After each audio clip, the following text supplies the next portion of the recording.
Hey, Hey, how are you? good. How you doing? I'm doing good. I'm doing good. Good to see you. You too. We're gonna jump right in. Let me get my notes out and we're gonna do it. Thank you Okay. for joining me. I have a special guest. He is an award-winning Hollywood producer, New York Times best-selling author, motivational speaker, and preacher. Please help me welcome the president and CEO of Franklin Entertainment and author of Live Free, my brother DeVon Franklin. DeVon, how you doing today? I'm good. I'm good. How are you? Doing very well. I think the last time, I know it's been a little over a year now. The last time I saw you, we were at Stellars 2019. Oh, And wow. In Vegas. yes, in Vegas. And I remember everybody was backstage, and I don't know if you remember this moment, but Jacqueline was on the stage.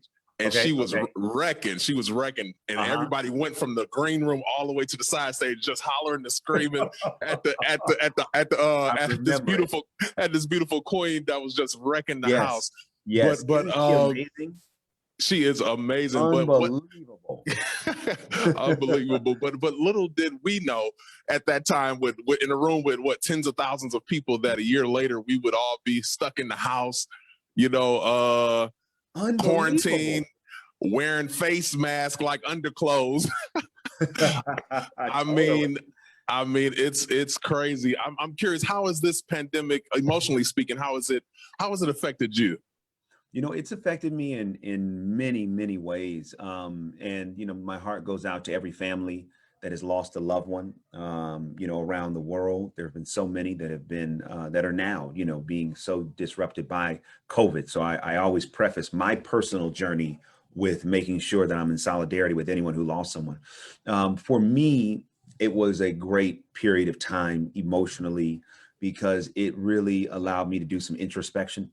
It really allowed me to stop. It's like I'm running, I'm producing, I'm speaking, I'm traveling, I'm doing all these things. And so sometimes even in the busyness, we can get a little disconnected from what's really going on the inside. And so for me, it gave me a chance to stop and really assess a lot of my life, things that I wanted to change, things that I wanted to remain the same. And so, as we're starting to slowly come out of it, I feel like I'm a lot better because of it. So I really had a great period of time in terms of just really getting to know me again and to do some reassessment.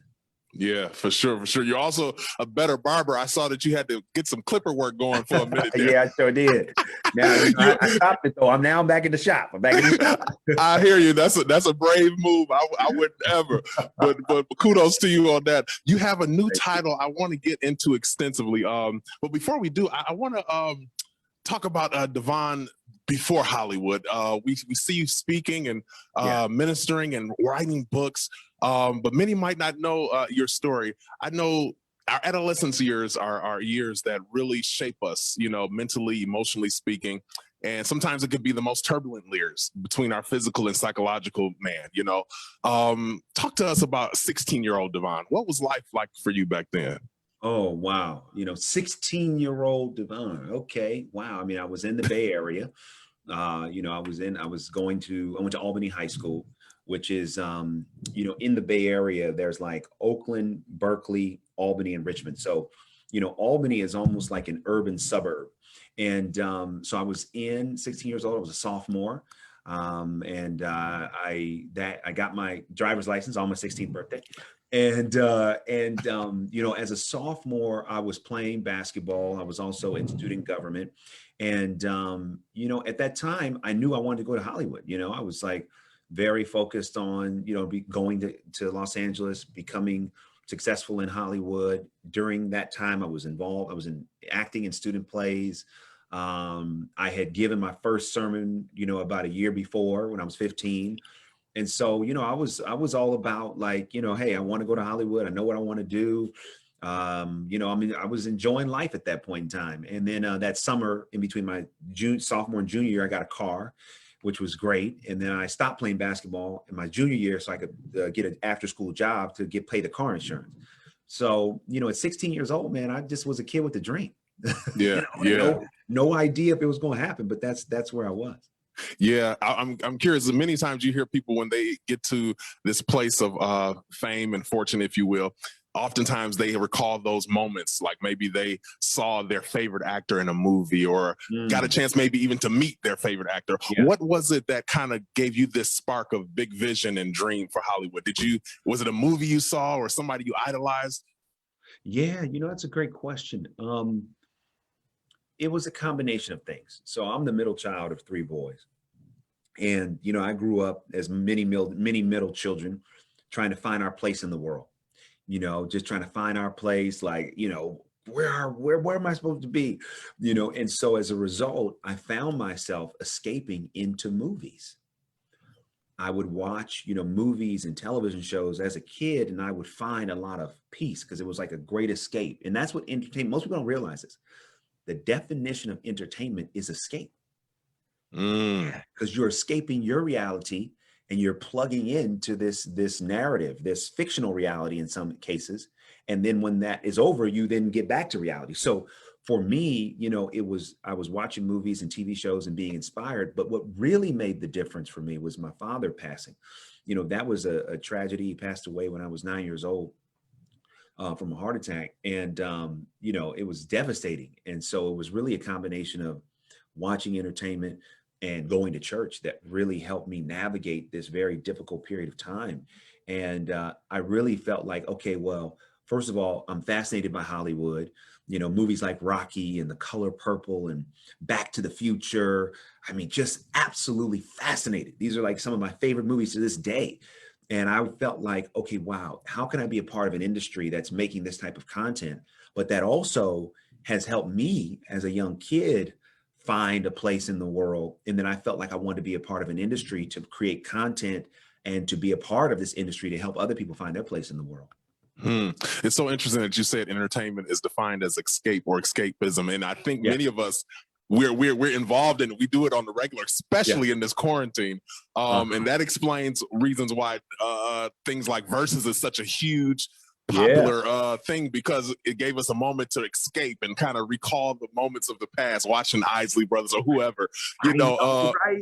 so that is such a powerful analogy, and I'm glad you put that in there. You started off as an intern for Will Smith's management company. How did those years shape DeVon, the now CEO? How did those years shape you? Oh man, they shaped me greatly. I mean, the company that Will was managed at, Benny Medina was, a manager there, one of the partners, along with James Lassiter. And when I was an intern, I was interning primarily for Benny. And I mean, my whole exposure to entertainment was at that company, seeing how it all ran. And at the time, that company managed Will and Jada and Babyface and J-Lo and P. Diddy. I mean, they had all the hot talent at the time.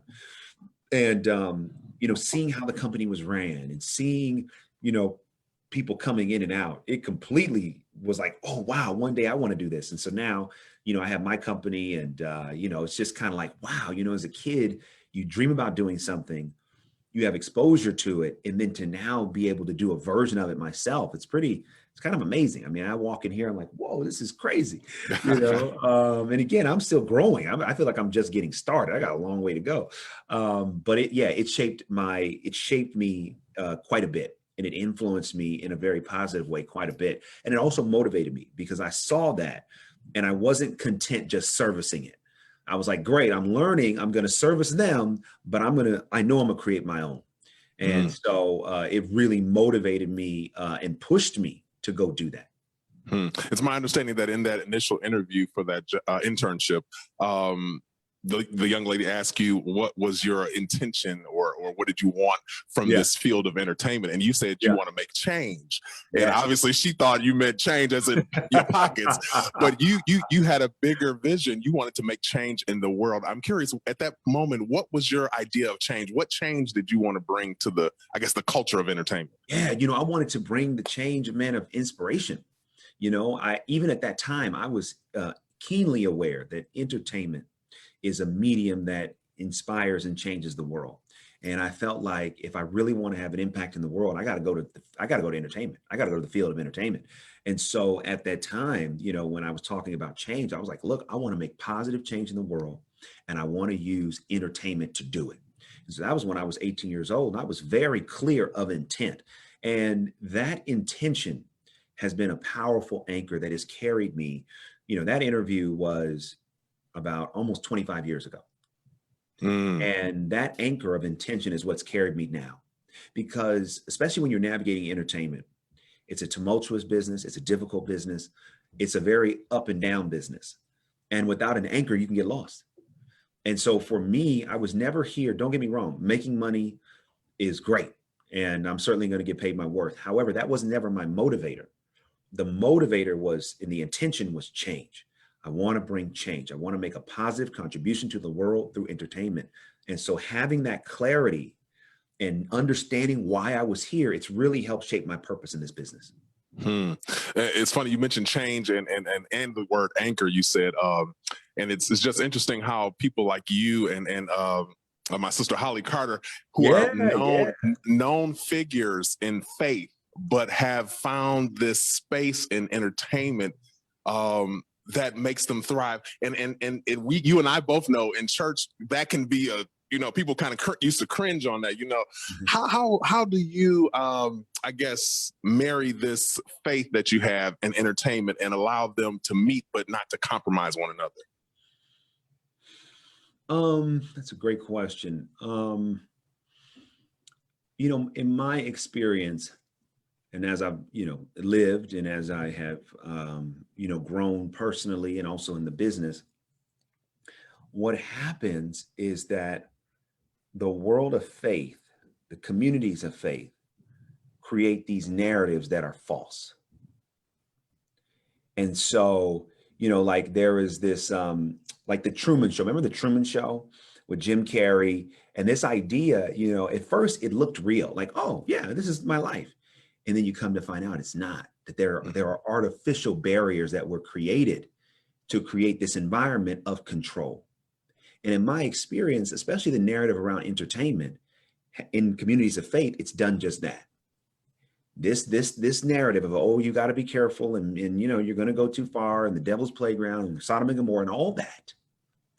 What it does is it confines and restricts the very artists and people who have the power and the talent to change the world. So when we're taught, hey, be careful, don't go. And if you do go, be wary. What happens is we sometimes are tempted to never go. And if we do go, never operate in the fullness of our gift. And so my experience with faith in entertainment has been to, one, not buy into the false narrative that I was preached to when I started, right? Because everybody told I want to go to Hollywood. They were like, oh, faith, Sodom and Gomorrah and devil's playground. I had to, one, not buy into that. I had to, two, go for myself to experience what God did or didn't have for me. I was also very clear. I feel a call to the business, but I don't know until I get confirmation. Meaning I did not know that God had a door open for me here until I got here and I started exploring it. And I had to see, God, this is what I want to do. Give me confirmation. And as I worked in the business as the intern, through the internship initially, I got the confirmation from those that were in the business, like, oh yeah, no, you're great. You have the capacity to become successful in this business. And that encouragement gave me confirmation. So three, once I started to get that confirmation, I then had to understand, what does it take to become excellent in this business? Because in my experience, too often people of faith are not excellent. And we kind of lean on our faith and lean on God to try to make up the difference for our lack of discipline. And I'm like, no, you got to study to show yourself approved. Faith without works is dead. So I had to bring some works to my faith and learn, what does it take to be successful in entertainment, and learn the business of entertainment. And as I did that and began to really understand that, then I had to have the freedom to become. And so, I think too often people of faith are too fearful. And that fear works against you as an artist and as a creator, period. Like it becomes a block versus like, okay, God, I'm going to create and let me stay in touch with you. Because if I stay in touch with God, whatever's in me is going to come out. It's really that simple. Whatever's in, it's going to come out. And it will come out through a wide varieties of expression. But if I'm afraid that the religious folks are going to say, ooh, you've sold your soul and all this stuff, then I'm not going to really create what's in my heart. I'm not going to create for God or from God. I'm creating for everybody else. Expectation. That's why I wrote the book. That's why I wrote my new book, because we got to stop living for everyone else's expectations of us and live based upon our expectation, based upon what God has created us to do and be. So good. So good. You spoke of your book, and you're the author of several books. I'm just going to run through them right quick. Produced by Faith, The Weight, The Hollywood Commandments, The Success Commandments, The Truth About Men, which is a favorite amongst the ladies. That's right. I gave y'all the manual. You know how to deal with this. You was disrupting a lot of stuff. We was looking at you like, fine, hold on now, slow down. Hey, had to tell the truth. I love it. And now your new book, Live Free. You've had such success in the film and entertainment business. Why authorship? Why was it important for you to be an author? You know, I mean, I'll be honest with you. It really wasn't my choice. I wasn't focused on it. I wasn't thinking about it. There was a book agent when I was at Sony who came to me and said, hey, I think you should write a book. I said, about what? And she was like, about your life in Hollywood, and you're so successful, and you've haven't compromised your faith. And so I was like, let me think about it. And about a year later, while I was in Beijing working on The Karate Kid, I got the idea for my book, Produced by Faith, my first book. And so as I started writing, I realized, oh wow, first of all, I have a lot to say, and two, I'm pretty good at it. And so it was just an organic process for me to allow that gift to be explored. That was it. And so, now I'm on the fifth book, and I'll continue to do it as long as God opens the door and there's things he wants me to say. Yeah, so good. You mentioned Produced by Faith, and I want to just hit on that a little bit. We're here to talk about Live Free, but I want to talk about Produced by Faith just for a second, because I think it's going to give us a little framework for this living free. And also, I believe it'll act as a testimony to many that want to live this life of freedom. You talk about in Produced by Faith, faith sometimes is like, I guess, shooting an arrow into the outer space. That's how we sometimes see it. Professionally speaking, how has faith shown up in your work as a producer? Have there been moments where you had to stand on faith and it was shaken, or things didn't come out where you thought it should? Man, every day as a producer, I'm standing on faith, because as a producer, the producer sells the material, right? So my job is to find material and sell it to a studio. And I got to get a studio that says, yes, we want to develop it. And then, yes, we actually want to make it. So, the making of my content is outside of my control. I control finding the content, but the studio's got to say, yes, we want to actually produce it, because the studio has to put up the millions of dollars required to produce it. So every single day, it's faith. It's a faith work every day. I mean, I'm in pre-production on my next film now. And, I just got a call from the studio that we're over budget. And if we don't get the budget figured out in the next week and a half, they're going to shut down prep. So you talk about faith. It is faith every day, every single day. I'm like, all right, God, if this is the movie you want me to make, give me the wisdom on how to deal with these situations. There's a movie I'm trying to put a star in right now. And I'm like, okay, God, if you want me to do it, so every day is faith. There is not a day, especially as a producer, that I can do my job without it. I'm curious, is there ever a moment now that you're in the thick of it that you say, Lord, what have I done? Some days, why did I choose this life? Ooh, Jesus, I'm like, oh, Lord, why? Yes, I do. And I'm reminded that he put me here for a reason and a purpose. And I just try to stay clear and understand that. But man, yes, there are many days I'm like, what am I doing? God, okay, man, because this thing is hard. I know the presentation that sometimes I put out is a little shiny, but I'm telling you, this thing is hard. It is not for the faint of heart. If you want to do it in this business, especially, you got to be tough. Absolutely. Let's jump into Live Free. Sure. First of all, I don't want to say I love the packaging. It's Nice. refreshing. And I don't know if it's just because we've been locked inside for a year that it's just fun to look at some water and a beach and somebody enjoying it. You know what I mean? But I want to you set out and you cover extensively expectations from all, I guess, any area that you can possibly think. But first, before we get into it, I want to give us a working definition of what you define expectations as. A strong belief that something will happen in the future. That's what the expectation is. You know, that something, a strong belief that something will happen in the future. And what that something is depends on whatever it is you're hoping will happen. But that's my definition of expectations.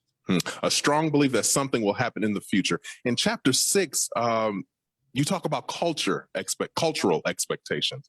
Yeah. How does that sometimes show up in our world? Cultural expectations. You know, cultural expectations are, you know, everyone else's expectations of us, right? So, you know, we live in a variety of cultures. So, you know, we're Black men, so we live in Black culture. We're men, we live in male culture. We're Christian, we live in the Christian culture.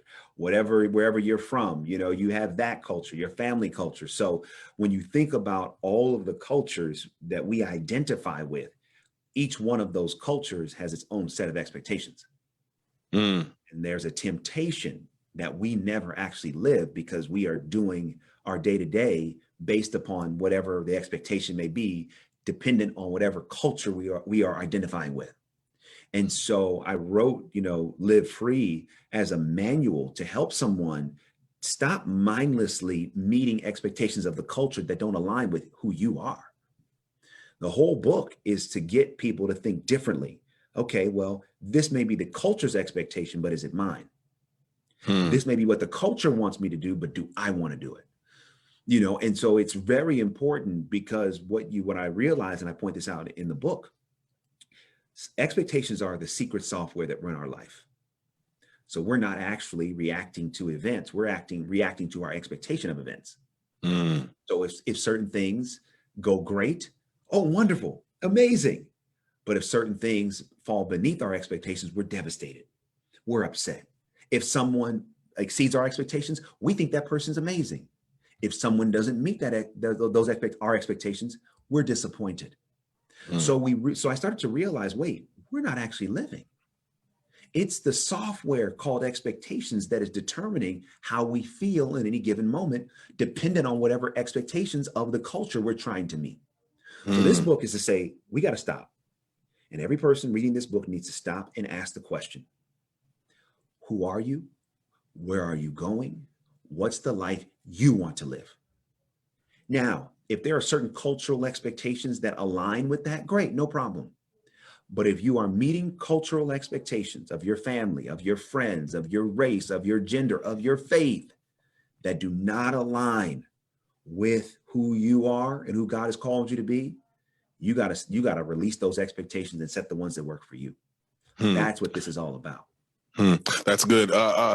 Let's talk about that from the framework of this generation that we have now, because we're in a generation where everybody's living their best life. I'm doing me. I'm not bound by this. And you talk about not being bound by expectations of people and things or events or whatever.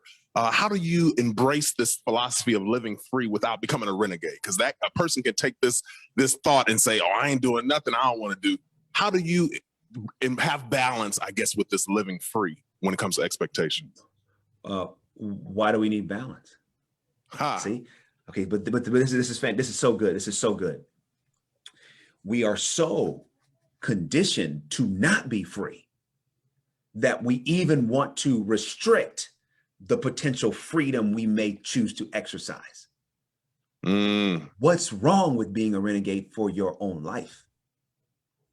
What's wrong with saying any expectation that does not bring me joy, I'm not doing it? What's wrong with that? Because guess what? You got a lot of experience living the other way. And where has it brought you? Discontent, dissatisfaction, frustration, aggravation, not happy. Why? Because I'm not really doing what I want to do. I'm not becoming who I want to be. So how do you find the balance? To me, that is the problem. Mm. We are not free to be free. So no, I want somebody to read this book and become a renegade for themselves and who God called them to be. I want them to read this book and say, wait a minute, hold on. I've been living for my mother. I've been living for my father. I've been living for my pastor, but I haven't been living for who God called me to be. So I'm gonna get to the end of my life and God's gonna say, I gave you a life. And it's not gonna be a good enough excuse to say, well, my mama wanted me to do this. So I didn't do what you want me to do, God. My uncle wanted me to become this. So I never became who you wanted me to be, God. No. I'd rather you be a renegade with no regrets and live it all the way out, according to your truth and how God has called you to do it, than to consistently try to account for everybody else's opinion. And then what happens is you take all the sharp edges of your difference and you sand them down. And you neatly fit into everybody else's point of view. So when people read this book, it's going to be disruptive in a great way, because you're going to read this book and people are going to be like, right, wait a minute, hold on a second. Like, I got to get my life back. I got to get my power back, So I want people to have the courage to have difficult conversations. It's okay to have the conversation with the person that you love or loves you, to say, hey, there's certain things I can't do. No, I don't want to do that. I'm not called to do it. And listen, you may be disappointed, and that's okay. I can endure your disappointment. But what I can't do is endure the disappointment of never living the life I was called to live. Because too often what do? We please everybody else at the expense of ourselves. So can you imagine getting to the end of your life and you realize, I never lived. Why? Because I did what was expected, but never what was destined. And if you can't live with that, then that's why you got to read this book and start making some changes now. I want to repeat that. I did what was expected, but not what was destined. That's so good. That's it. What's really good about this book is at the end, you offer expectation examinations at the end of each chapter. And I think it's so great because it gives the reader an opportunity to reflect and apply what they've just read. And one of the questions you ask at the end of chapter 9 is, what have you been blaming on your partner that you now see was really a problem created by your unset expectations? Talk about unset expectations and how they show up in relationships. Yeah, so an unset expectation means you have not asked two questions. To set your expectations, you have to ask two critical questions. The first one, is it realistic or unrealistic? How do you know if your expectation is realistic? Is it within your control to do it?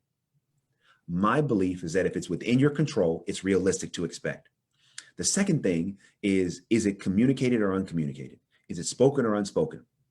You got to determine if you have to actually communicate the expectation. When you're dealing in a relationship sense, most of our expectations are unset. Why? Because we're trying to control somebody else by an expectation we never asked them if we could have. So you're in a relationship and we buy into this false idea. Oh, well, if they love me, they know. They know what I want. They should do this. Where's that manual? Where is it? It doesn't exist. So here we are. And here's the crazy thing. You're in a relationship. The person that you love doesn't do what you want. Now, we never asked them, can I expect this of you? We never gave them the benefit to say yes or no. So it was an unspoken expectation. They didn't meet it. We judge them and get mad at them as if we spoke it. And then they say, what's wrong with us? And then we say, well, if you don't know what's wrong, I ain't going to tell you. Wow. Who is the crazy one in this scenario? It ain't the person that didn't meet the expectation. So this is why I put this in the book. I put a lot of tips and tools in the book for if you're single or you're in a relationship or you're married, on how to begin the process of communicating what you expect. Just because they love you doesn't mean they know. That doesn't mean they can read your mind. We got to use our words. We have to say, hey, my expectation is we're going to spend this amount of time together. Is that your expectation? Can I expect that? Let them say, listen, I can't meet that expectation. Now, I got a lot, I'm busy, but you can expect, if you're dating somebody, you can expect 2 nights a week. Okay. All right, cool. Great. Now, when somebody agrees to the expectation, you can hold them accountable. Yeah. A lot of times when we have unspoken expectations, we're trying to hold somebody accountable for something they never knew existed. So this is why it's so important to stop taking things for granted and to start communicating. Because I believe that if you have relationship problems, it's because there are unspoken expectations, because unspoken expectations are relationship killers. That's why I wrote the book. And I talk about my own marriage, and I talk about how unspoken expectations have impacted, you know, my marriage in a negative way, and how I had to learn how to speak and to ask and to question, and then to let, you know, her say yes or no, and then deal with that accordingly. But unset expectations are the thing that we have to work through. And that's why I put this in the book. You got to set your expectations. Are they realistic or not? And are they communicated or not? Wow, that's so good. That's so good. Talk about realistic and unrealistic expectations as it pertains to your personal ambition or your profession. Someone who has maybe a lofty dream like yours to become a producer, but they don't have any expectation of themselves to do the work. You talked about discipline earlier. Talk about that in the framework of someone's career goals.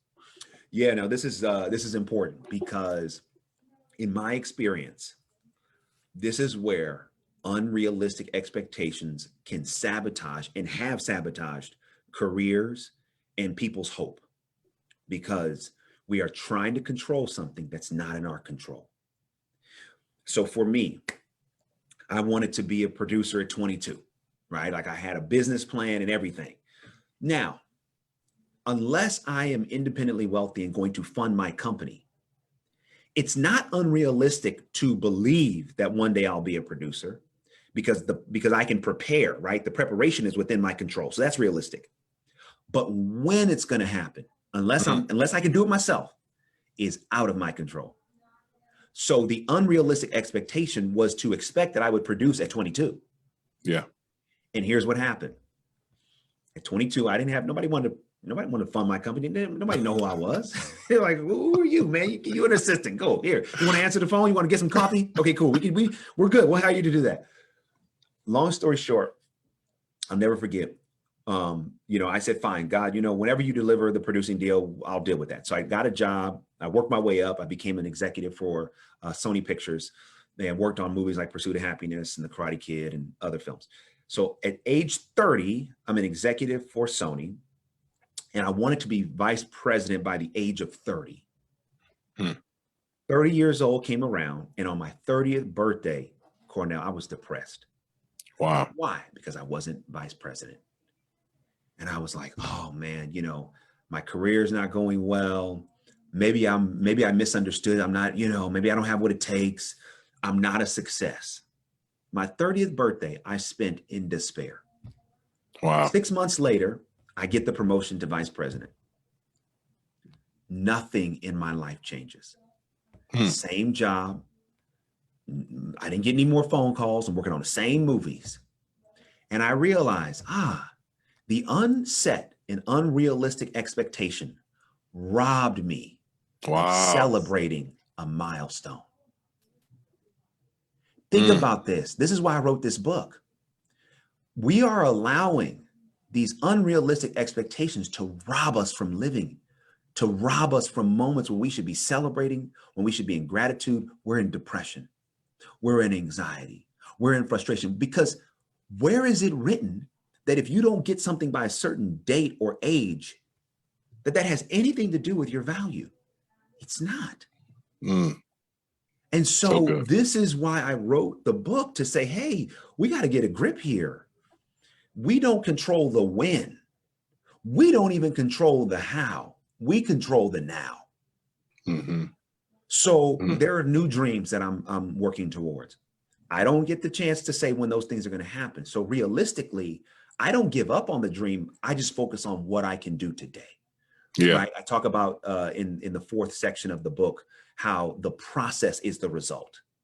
When you are trying to navigate your career and you're trying to excel in your career, don't focus on always where you want to be. Focus on what you're doing right now, because we control the process. You got a dope podcast. I don't care how hard you try. You cannot control when someone listens to it. Can't do it. Right. No matter how hard you try. What's in your control? How you prepare, how you book your guests, how you promote it, how you market it. That's within your control. That's the process. And if you do that process well, whatever the intended result will be, will be. And I think in life, we got to start looking at it that way. Appreciate where you are, do the best you can, but stop creating these arbitrary, unrealistic expectations that you got to be a certain place at a certain time. It ain't true. Yeah. Yeah, so good, so good. The title of the book is Live Free, and you define living free as not being under the mental, physical, or emotional Yeah. control of anybody or anything.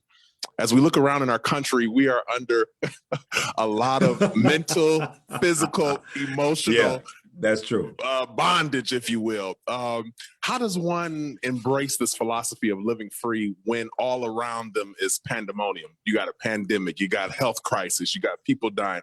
How do we embrace this thought or philosophy that you're putting in this book in this kind of climate we're in today? Okay, it's a great question. What I'm going to say is hard because we're not used to it. Not that it's hard in general, but we're just not used to it. So here's my answer. We have to take ownership back over how we feel. So all those things you listed are, don't get me wrong, all important things, all external things. And in my experience, we outsource our internal feeling and we allow it to be controlled by external issues.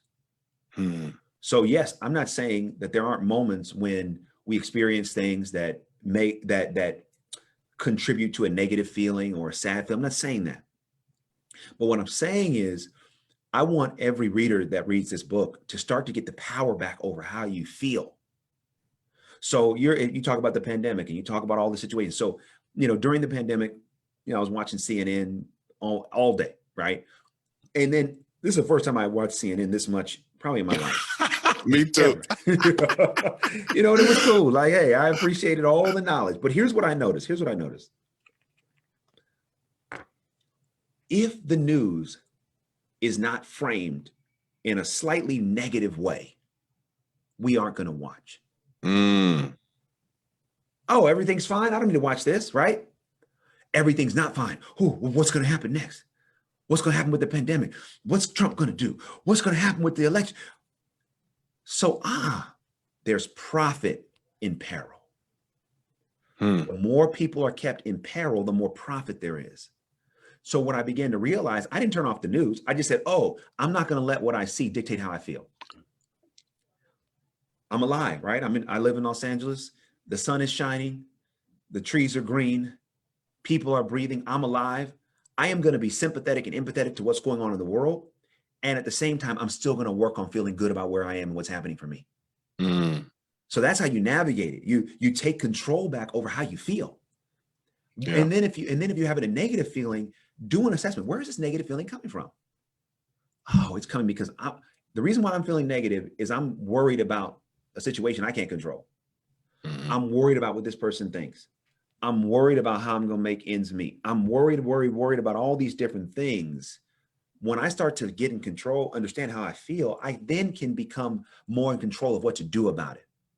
Okay, I'm worried about my job. Okay, well, do I have reason to worry about my job? No, my boss, loves me. I'm good. Okay, great. So why am I allowing myself to worry about something I don't have to worry about? Okay, well, I don't have a job. Okay, great. Nothing wrong with that. All right. So if you don't have a job, what do you control? Yeah. I control where I put my resume. I control how I work my LinkedIn. I control asking people for help. I can control the type of job I go for. So every day I'm going to resist the temptation to focus on what I don't have and maximize what I do, which is time, energy, and feeling. This is how you begin to navigate the situation. That's why I talk about living free. Don't allow anything outside of you to dictate how you feel, to dictate how I feel. I start to take the power back. Say, no, I don't want to feel that way. No, I don't want to know. You know what? So, okay, why? Okay, I'm going to do something about that because I want to live free, period. And when you go back to scripture, scripture says who the Son sets free is free indeed. Now, the scripture is talking about sin. Jesus freed us from the power of sin. But if the wages of sin are death, and who the Son sets free is free indeed. So if Jesus freed us from the only thing that would produce certain death, which is sin, we're free from it. So we have the ultimate freedom. So you mean to tell me I'm going to allow the news to put me in a prison? I won't do it. You mean to tell me I'm going to allow someone on social media to put me in a prison that I don't want to be in? You mean I'm going to allow someone I don't even know who may say something about what I do to dictate how I live and breathe and feel about myself. Wow. No, I've done that long enough. I don't want to do that no more. There's a better way to live. That's why I wrote the book. It's a better way to live. It's a better way to live. Wow. So good. So good. DeVon Franklin's new book, Live Free, Exceed Your Highest Expectations. Such a good read. I'm telling you, if you want to take the chains off your mind, your emotions, even physically, you know what I mean? Because I don't even know if you cover, I know you're a fitness buff, but I don't even know if you get into the health and wellness in this book. I touch on it a little bit, just a little bit. Yeah. But live free. So have that expectation when it comes to that honey bun or whatever, and know that you have a written expectation to know if it has 500 calories, it's going to translate into fat. so have expectations in your life. But DeVon, I am so glad you joined me. I've got to ask one from a production standpoint before we get out of here. Everybody's working and trying to filter through with this pandemic when it comes to producing movies. You know, the people are looking for more content. Have you guys in Hollywood, I guess, got a flow and are things kind of more settled where you're finding ways to navigate around all of this that we're dealing with in order to keep producing great content? I mean, I'm in pre-production on a movie called Flamin' Hot right now. It's a true story of the creator of Flamin' Hot Cheetos. And Flamin' Hot Cheetos is the #1 snack in the country. It's like $1 billion brand. And a Mexican janitor who worked for Frito-Lay, which is the company that makes Cheetos, he created Flamin' Hot Cheetos. And so we're telling this unbelievable true story. Eva Longoria is directing the movie. And, we're in pre-production now. We're going to be shooting the movie in New Mexico. And so, everyone's being COVID tested multiple times a week and, wearing all the PPE on set. And so, we're doing all the protocols. So yes, Hollywood is back to producing. New productions are starting every day, especially as the vaccinations, start to get out there and the transmission rate goes down. More productions are just going to continue to increase. But yes, we are back in business. And now the movie theaters are being reopened and everyone's monitoring how that goes. There are some theaters that may never come back. We'll see. But where there's a will, there's a way. And there's a lot of will to make content because a lot of people need it. Yeah, absolutely. Absolutely. That's an interesting story. I'm curious and can't wait to see that. I can't wait to see it either. Yeah. So DeVon Franklin's new book, Live Free. You guys, I want to just make this special announcement while we have your attention, but we're going to give away 5 signed copies for the month of May. Our May giveaway, we're going to give away 5 hardback copies. I believe it's a hardback, right? The final production. Absolutely. 5 hardback copies of Live Free by DeVon Franklin. So throughout the whole month of May. So connect with us on IG and email me, whatever you got to do, but we'll let you know how to jump into the raffle for that free giveaway. DeVon, let us know how we can connect with you and all of that good stuff. Yeah, you can connect with me through my website, DeVonFranklin.com. I also have some free resources there. So come on through and, get some free chapters and a free affirmation. Also, you can hit me on social media at DeVon Franklin on Twitter and Instagram and at DeVon Franklin Official on Facebook. Awesome.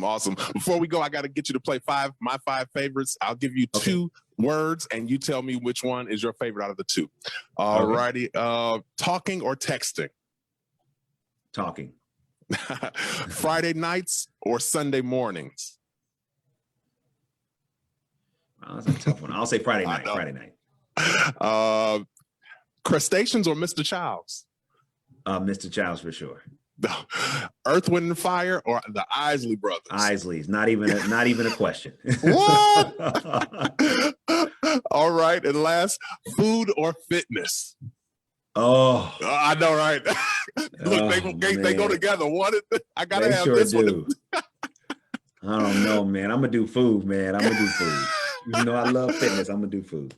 I know. I saw that Krispy Kreme bread pudding you made. It looks out of sight. That thing was crazy. Wow. Man, you can only make that once a year. That thing, man, that's all your sugar for the year, bro. That thing was good, though.